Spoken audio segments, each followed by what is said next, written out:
Welcome to the Talking Michigan Transportation Podcast. I'm Jeff Cranston. Welcome again to the Talking Michigan Transportation Podcast. This is the last edition of 2021, and I wanted to highlight a video that MDOT's production team put together running down all of the projects and accomplishments in 2021. 2021 saw a record-breaking investment in infrastructure by the Michigan Department of Transportation.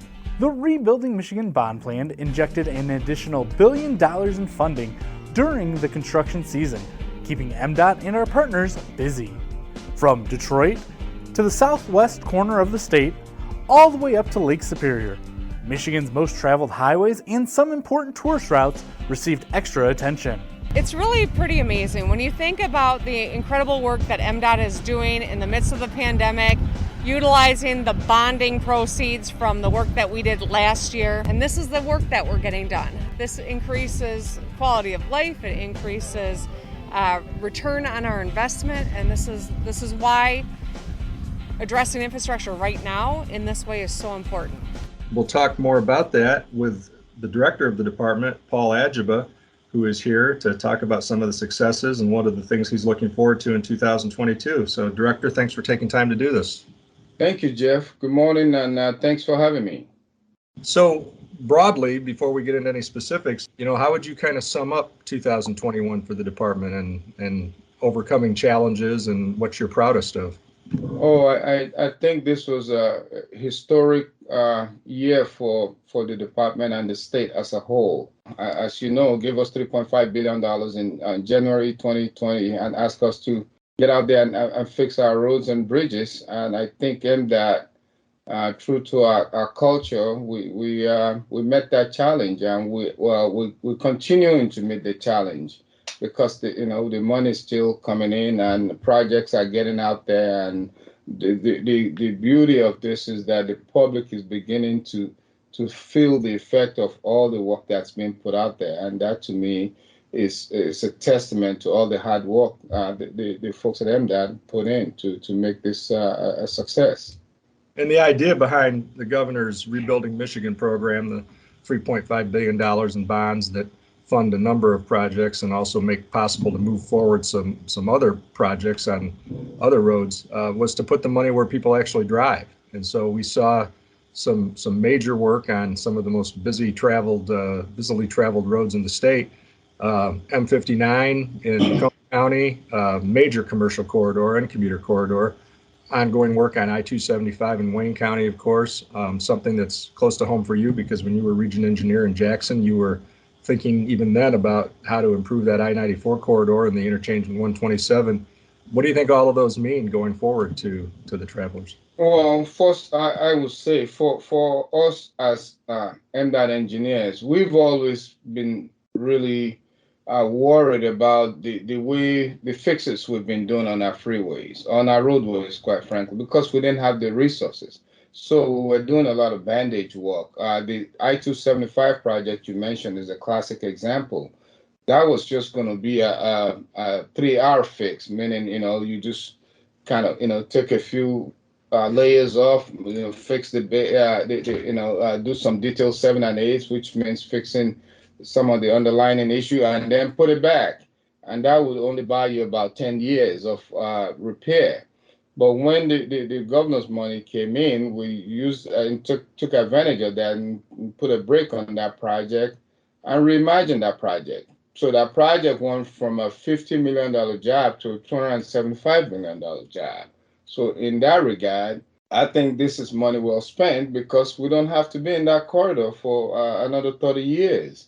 It cuts down on maintenance costs, people going out there trying to fix potholes and all that. So that, to me, is the underlying success of this $3.5 billion money that we're using, because we are doing the right fixes that will give us a long-lasting payment. I think that's a really good point, because when the governor talks about, and others talk about fixing them right the first time, I think that some people take that as some kind of a shot at MDOT or at the contractors. And what they're saying is, you didn't have the money to do anything with sound asset management principles, all the money you had and do those kinds of fixes. And with the right kind of investment, you can do something long term. Exactly. And I think we've proven that given the opportunity that we can do this. My hope is that as we come out of this, spending period, I think it's supposed to last 2024, that we can go to the public and the legislatures and show them the results, right? That listen, this is what we can do if you fund our transportation infrastructure appropriately. This is the results of what your money will do. And I'm truly looking forward to that time when we can really have that debate. You are ever the optimist. You hope that you can say, look at our results, and now it's time to invest more. That's your fervent hope. I'm a results-oriented person, and I've got my fingers crossed on that. Well, let's talk a little bit about some of the other things. Obviously, we're still in the midst of a pandemic. You reached a very innovative agreement early on with the Contractors Association for how to move projects forward in 2020, and that continued in 2021. Do you feel like the pandemic caused us some slowdowns or delayed projects at all?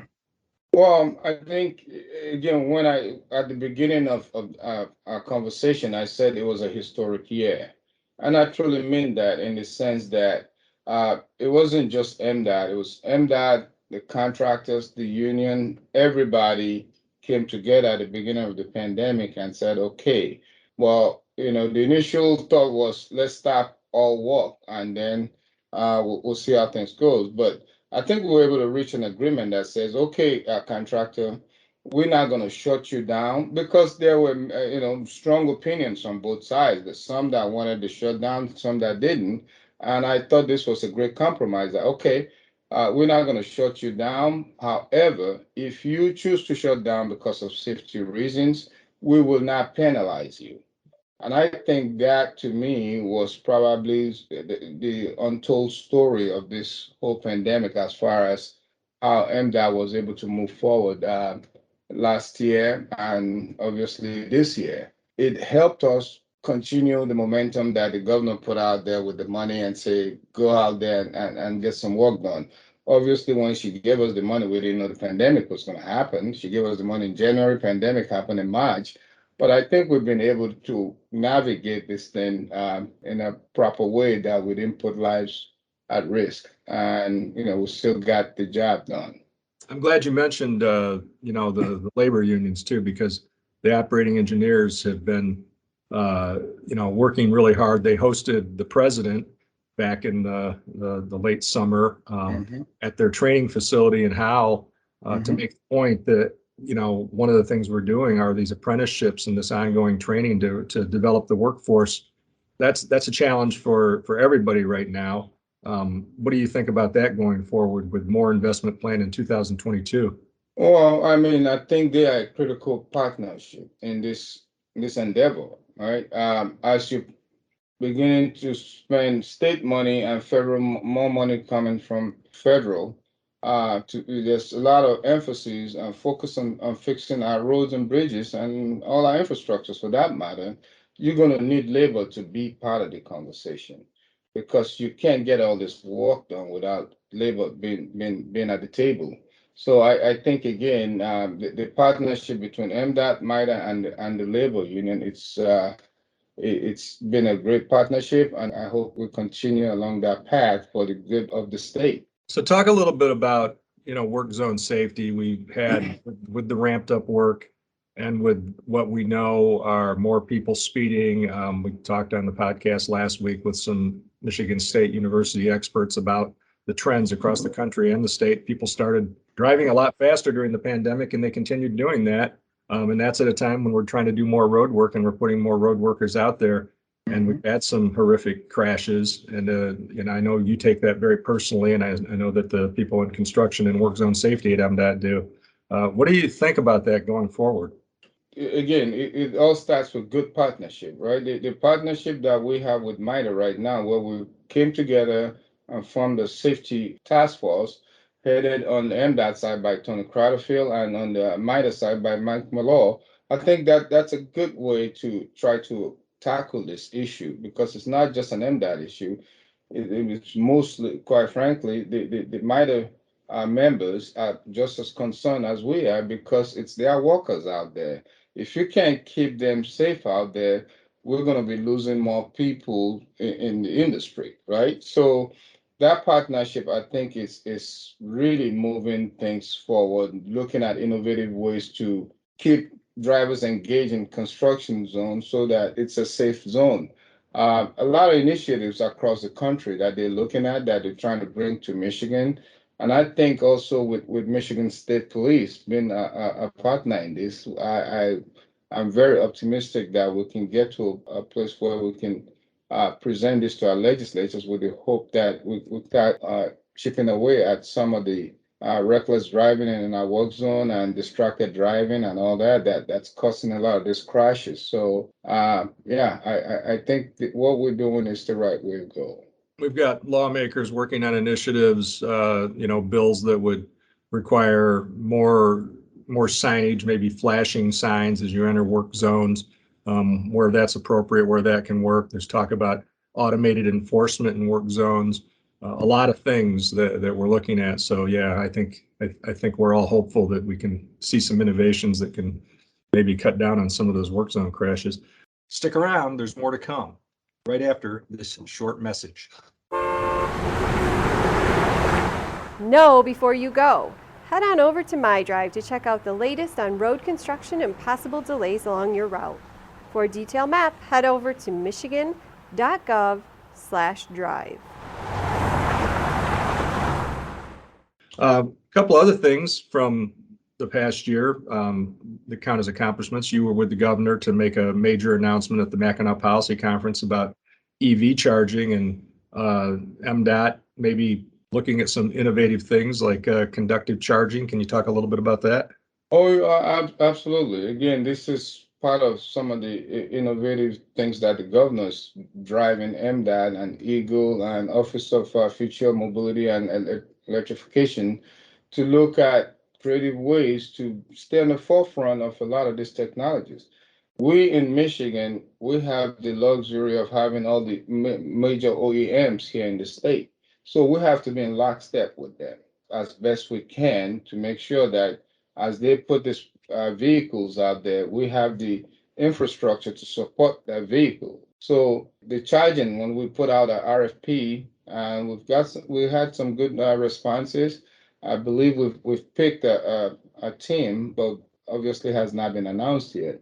But this to me is another example of Michigan, taking that major step forward to say yes, we're going to be at the forefront of this issue. Just like the CAV, Michigan was. We were way ahead of a lot of states at the beginning of connected autonomous vehicles, and I think that the same thing's going on now with electric vehicles. Yeah, very much. Those things dovetail very nicely, and this idea of checking the feasibility of actually charging your car while you move down the road. That's pretty incredible, and that would go a long ways toward people's biggest fear, which is that anxiety range. So exactly anxiety. So we had some major flooding again in the freeways in Metro Detroit. Some perhaps 500-year, if not 1,000-year storms, just major deluges. Scientists tell us we can expect more of that as the climate changes, as the earth warms. All we can do is try to mitigate it. We can't control the weather, obviously. And everybody focuses on pump stations, and obviously we need all of our pumps to be working, but we also need a place for the water to go. And I think a lot of times people miss that point, that it doesn't matter. Just like your basement, you could have the best sump pump in the world, but if the water just keeps coming back in, it doesn't do any good. I don't. What's your feeling, I guess, high level about what we can do long term? Well, I'm not a scientist, but I think we can all agree that there's something happening in our environment, right? We had 100-year flood and 500-year flood within a month or two of each other. Our system is not designed to handle all that water at the same time. Yeah, we had the pump stations there that had power failure, and that complicated things more. However, I think the short term is to look at putting permanent generators at each of these pump stations. And we're working on that right now. We've put some money aside to start working on that. But I think long term, we have to look at changing our design standards. For instance, 4-inch outlet pipes are not big enough anymore for those kind of rain coming in at such a short period of time like that. You need bigger outlet pipes to pump those water out, right?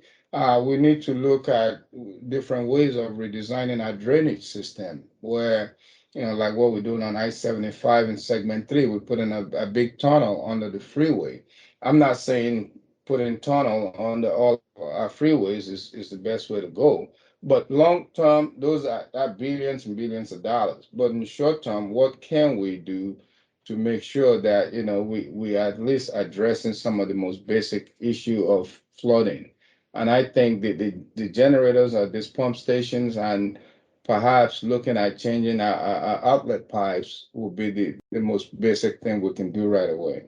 Yeah, backup power would go a long way. Can you remind people, I guess just briefly, why the freeways in a place like Detroit and other big cities were built in a depressed manner in the first place? Well, again, I mean, historically, it's more for space management then, right? That's a big part of it. And also, if you look at, I mean, it's not just Detroit, even in Flint, you had 475, I-69, there's some freeways out there that are depressed. But what I believe over the years, the pump stations have been able to accommodate. I mean, it's like having a sump pump in your basement, as you said. And when it rains, the sump pump comes on and it pumps the water out. And that worked for a long time, but I think we're getting to a point now where we probably have to reimagine how we take care of water on our freeways moving forward. Yeah. So looking forward to 2022, what are you looking at in terms of big projects that you hope to be out celebrating?